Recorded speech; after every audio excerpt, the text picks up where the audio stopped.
বাংলা সংবাদ আপনাদের স্বাগতম। প্রথমে শিরোনাম। যশোর ২ আসনে বিএনপির সাবিরা মুন্নির প্রার্থিতা বহাল।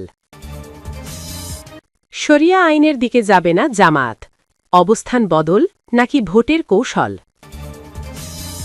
একটি গোষ্ঠী তাদের বিষাক্ত দাঁত লুকিয়ে রাখছে। নাগরিক শোকসভায় সপরিবারে যোগ দিয়েছেন তারেক রহমান।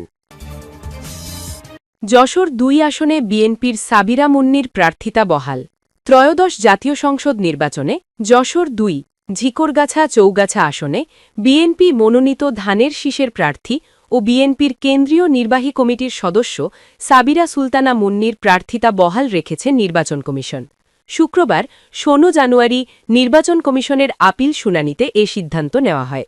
যদিও এর আগে এদিন তার প্রার্থিতা স্থগিত রেখেছিল নির্বাচন কমিশন। যশোর ২ আসনের স্বতন্ত্র প্রার্থী বিএনপি নেতা জাহারুল ইসলাম সাবিরা সুলতানার প্রার্থিতা গ্রহণের বিরুদ্ধে ইসিতে আপিল করেছিলেন। দীর্ঘক্ষণ যুক্তিতর্কের পর আপিল শুনানিতে সিদ্ধান্ত ঘোষণা করা হয়। জানা গেছে, যশোর জেলা বিএনপির কোষাধ্যক্ষ ও ঝিকরগাছা উপজেলা বিএনপি সভাপতি ব্যবসায়ী নাজমুল ইসলাম ২০১১ সালে ঢাকা থেকে অপহরণের পর নিহত হন। স্বামীর মৃত্যুর পর গৃহিণী থেকে রাজনীতিতে সক্রিয় হন সাবিরা নাজমুল মুন্নি। উল্লেখ্য, তিনি স্বামীর ব্যাংক ঋণের গ্যারান্টার ছিলেন এবং ঋণ পরিশোধ না হওয়ায় তার প্রার্থিতা গ্রহণের বিরুদ্ধে আপিল করা হয়। একটি গোষ্ঠী তাদের বিষাক্ত দাঁত লুকিয়ে রাখছে। বিএনপির যুগ্ম মহাসচিব হাবিব উন নবী খান সোহেল বলেছেন, একটি গোষ্ঠী তাদের বিষাক্ত দাঁত কিন্তু লুকিয়ে রাখছে। তাদের হিংস্র নখের থাবা বিভিন্ন পকেটে লুকিয়ে রেখে একেক সময় একেক কথা বলছে।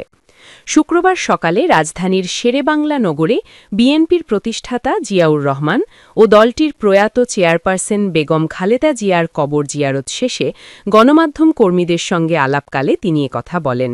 তিনি বলেন, কখনো মুসলমানদের মিটিংয়ে গিয়ে বলছেন বেহেশতের ব্যবস্থা করে দেবেন, আবার অন্য ধর্মের মানুষদের বলছেন না, আমরা কোনো শরিয়া আইন চালু করব না। তাদের টার্গেট একটাই, কোনো মতে ক্ষমতায় গিয়ে নিজস্ব চেহারা জনগণের সামনে তুলে ধরবে। সেই ভয়ঙ্কর চেহারা দেখতে জাতি আর চায় না। হাবিব উন নবী খান সোহেল বলেন, আমরা অত্যন্ত বিস্ময়ের সঙ্গে লক্ষ্য করছি এবং আমরা অত্যন্ত উদ্বিগ্ন, একটি গোষ্ঠী যারা ৭১-এ মুক্তিযোদ্ধাদের হত্যা করেছেন এবং করিয়েছেন, যারা মা বোনদের ইজ্জত লুণ্ঠন করেছেন এবং করিয়েছেন, সেই গোষ্ঠী আবার তাদের অপতৎপরতা শুরু করেছেন এবং নির্বাচনকে সামনে রেখে নানা জোটের ছদ্মাবরণে তারা বাংলাদেশের রাজনৈতিক পরিস্থিতিকে অস্থির করতে চাচ্ছেন।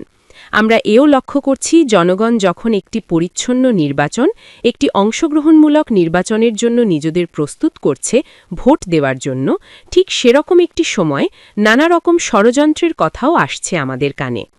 তিনি বলেন, অংশগ্রহণমূলক নির্বাচনের মাধ্যমে জনগণের সরকার প্রতিষ্ঠার যে লড়াই আমাদের নেতা তারেক রহমান করছেন, সেই লড়াইয়ে আমরা নির্বাচনের প্রস্তুতি গ্রহণ করছি। এর অর্থ এই না যে আমরা একটি নির্দলীয় নিরপেক্ষ নির্বাচনের আন্দোলন বন্ধ করে দিয়েছি। আমাদের আন্দোলনের জায়গায় আছে। যদি দেখি আবারও কোনো গোষ্ঠী প্রশাসনের ভেতরে বা বাইরে এ নির্বাচনকে প্রশ্নবিদ্ধ করতে, জনগণের রায়কে ভিন্ন খাতে প্রবাহিত করতে কোনো রকম ষড়যন্ত্রে লিপ্ত হয়, শহীদ জিয়ার সৈনিকরা প্রয়োজনে সেই আন্দোলনকে আবারও মাঠে নিয়ে আসবে। বিএনপির ফ্যামিলি কার্ড নিয়ে গণমাধ্যম কর্মীদের প্রশ্নের জবাবে বিএনপির এই নেতা বলেন, আমরা ফ্যামিলি কার্ড করেছি নারীদের ক্ষমতায়নের জন্য। আপনারা লক্ষ্য করছেন, যখন একটি গোষ্ঠী নারীদের বন্দী করতে চাচ্ছে, তখন বিএনপি এদেশের নারীদের ক্ষমতায়নের জন্য ফ্যামিলি কার্ড ব্যবস্থা চালু করেছে। নাগরিক শোকসভায় সপরিবারে যোগ দিয়েছেন তারেক রহমান।